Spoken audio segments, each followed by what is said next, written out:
আমরা যখন কালকে আমরা ভোর 6টায় যখন শুনতে পারছি দেশনেত্রী বেগম খালেদা জিয়া শাহাদত বরণ করেছে, তখন থেকে একবারে বাংলাদেশের জনগণ এবং বাংলাদেশ জাতীয়তাবাদী দলের নেতাকর্মী তো আছেই, এবং বাংলাদেশের জনগণ সকলেই ওনার জন্য দোয়া করতেছে। এবং আমরা কালকে মিলাদ পড়াইছি, আমাদের কোরআন খতম দিয়েছি, এবং আমরা যারা এখানে আসছি, আমরা এই সোনারগাঁও থেকে, নারায়ণগঞ্জের সোনারগাঁও থেকে আমাদেরকে এখানে আসতে আমাদের প্রায় 5টা ঘন্টা লেগেছে।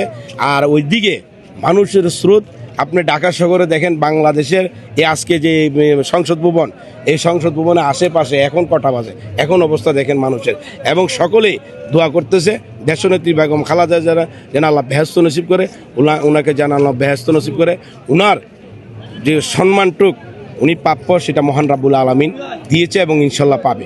খালেদা জিয়া মানে দেশের গণতন্ত্র, খালেদা জিয়া মানে অন্যায়ের বিরুদ্ধে প্রতিবাদ, খালেদা জিয়ার মানে আপোষহীন দেশনেত্রী, খালেদা জিয়া মানে গণতন্ত্রের মূর্ত প্রতীক। তো সেই হিসাবে সাধারণ মানুষ খালেদা জিয়াকে এমনভাবে গ্রহণ করেছেন, তাদের রক্তের সাথে খালেদা জিয়া মিশে গেছে, চিন্তা চেতনার সাথে মিশে গেছে। এই দেশের মানুষের সাথে তিনি কথা বলতে বলতে, ন্যায়ের পক্ষে কথা বলতে বলতে এমন হয়ে উঠেছেন, এই দেশের মানুষ খালেদা জিয়া মানে তাদের উপর একটা ছায়া এবং গণতন্ত্রের ছায়া হিসাবেই জানে। সেই জন্য মানুষ গতকাল যখন সকাল 6টায় ওনার মৃত্যুর খবরটা শুনে, তখন সারা বাংলাদেশে আপনি সোশ্যাল মিডিয়া থেকে শুরু করে দেখবেন যে একটা ঝড় উঠে গেছে।